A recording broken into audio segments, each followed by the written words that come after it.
Oke, baik Ya, Ustadz. Ini Masya Allah. kalau di sejarah-sejarah itu kan memang tidak disebutkan ya, itu tahun keberapa gitu ya, Iya, bulan iya. apa Iya, lagi di apa iya, memang iya. nggak, dan itu memang nggak terlalu penting gitu ya. Betul. Tapi yang jelas kalau saya simpulkan dari tadi pernyataan Ustadz Fatih bahwa terjadi penyimpangan itu setelah 10 kurun dari Nabi Adam 10 alaihissalam. Ya kalau tadi disebutkan antara Nabi Nuh dan Nabi Adam itu maksudnya ke atas, Nabi Nuh ke atas gitu ya. Atau dari Nabi Adam sampai Nabi Nuh sebelum diutus itu 10 kurun terjadilah penyimpangan. Nah, ini masih dalam hal ini Ustaz Iya. Abu Said ya.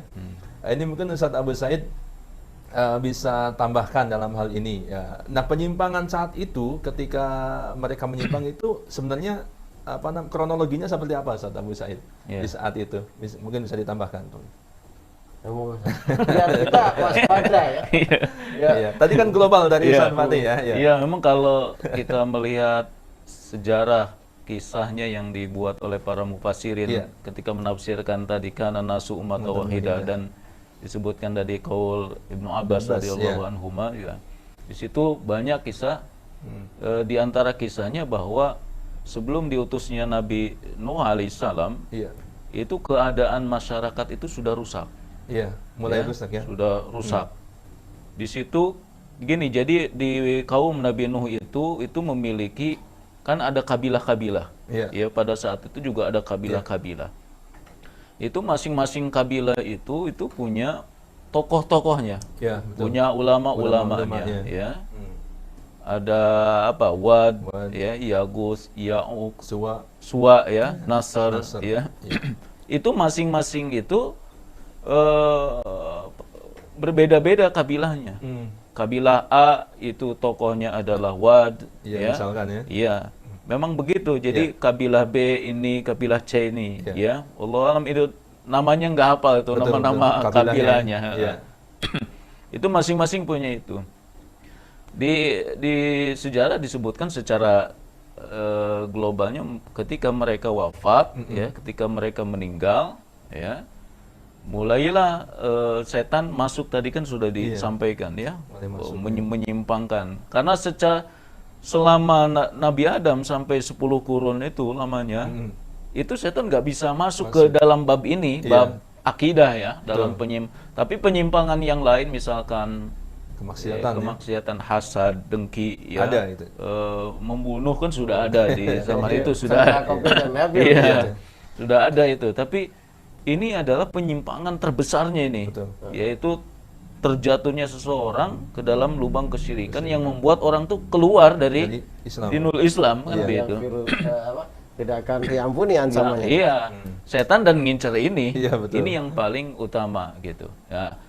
Itu mulai ini ada kesempatan nih ketika masyarakatnya cinta kepada siapa? Ulamanya. Ulama-ulamanya, cinta kepada ajaran-ajarannya, ya. Dari sininya ketika mereka wafat, setan, masa kalian kalau punya ulama itu meninggal kalian biasa-biasa saja gitu kan? Kayak nggak mengagungkan, menghormati gitu. Nggak menghormati. Masyarakat bingung gimana dong menghormatinya gitu.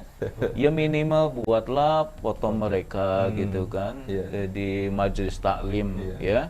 Jadi ketika belajar taklim tuh ingat gitu ya, ada syekh, ada guru gitu ya.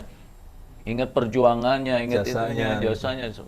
Itu satu generasi itu begitu. Nggak ada menyembah itu, nggak ada menyembah, nggak ada. Sekedar mengingat saja. Mengingat, pertama-tama. menghormati bahwa kita dulu punya pahlawan loh, ya. Iya. Mungkin kalau di kita pahlawan kemerdekaan ditempel di mana-mana gitu ya. Nggak sampai disembah begitu kan, gitu, ditempel-tempel gitu.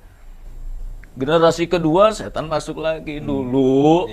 Bapak-bapakmu itu begini, lain lagi kan gitu. Mulai lagi sampai meminta keberkahan. Ini ada keberkahan tersendiri. Nanti dibuat patung. Generasi berikutnya dibicarakan dulu itu mereka kalau punya masalah problem sesuatu mintanya itu ke ini. nggak bisa langsung ke Allah gitu kan, melalui perantara itu patung-patung berhala-berhala itu, mereka minta itu, sampai mereka ujung-ujungnya menyembah. Makanya setelah itu mulai itu mereka ada ritual-ritual tawaf di kuburan-kuburan ulama-ulama itu, ya, sampailah rusak kehidupannya, tadi mulai ya Allah Subhanahu wa taala itu mengutus Nabi Nuh alaihissalam. Ya, itu pun perjuangan Nabi Nuh alaihissalam merubahnya waduh beratnya luar biasa gitu kan. Sampai pada akhirnya Ya. ya sampai pada akhirnya diadab dengan 950 tahun mau merubah gitu. Iya. Ya. Karena sudah kuatnya mencengkramnya kesyirikan pada saat itu ya. 950 tahun kita bisa bayangkan dakwahnya bagaimana, dan itu yang terekrut oleh Nabi Nuh alaihissalam ada yang meriwayatkan 80 orang saja yang bisa diselamatkan beriman Di gitu. satu riwayat bahkan hanya Belasan orang. gitu ya. Hanya belasan. Dan bukan orang-orang jauh yang menolaknya. Orang-orang terdekat dari keluarga sendiri, istri dan anaknya menolak dakwah gitu ya. Tapi setelah itu, setelah dibinasakan, tadi kan kembali dimurnikan kembali. Iya.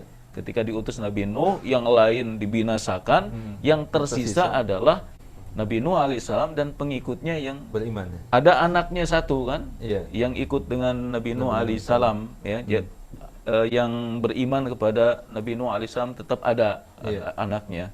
Jadi nanti setelah mereka naik perahunya yang dibuat oleh Nabi Nuh alaihissalam sudah sampai ke daratan, dari situ yang pengikut yang lainnya meninggal karena waktu itu ada semacam wabah penyakit. Yang hidup banyak keturunan Nabi Nuh. Yang hidup hanya Nabi Nuh alaihissalam dan anaknya. Makanya Nabi Nuh alaihissalam itu Abul Bashar sekarang gitu ya. Jadi selain Nabi Adam, Nabi Nuh itu sendiri. Kenapa? Semua keturunan Nabi Nabi Nuh alaihissalam gitu. Gitu wallahu a'lam. Luar biasa. Ya ini alhamdulillah pemirsa yang dirahmati Allah Subhanahu wa taala, tadi sudah dilengkapi oleh Ustaz Abu Said terkait bagaimana kronologi ya.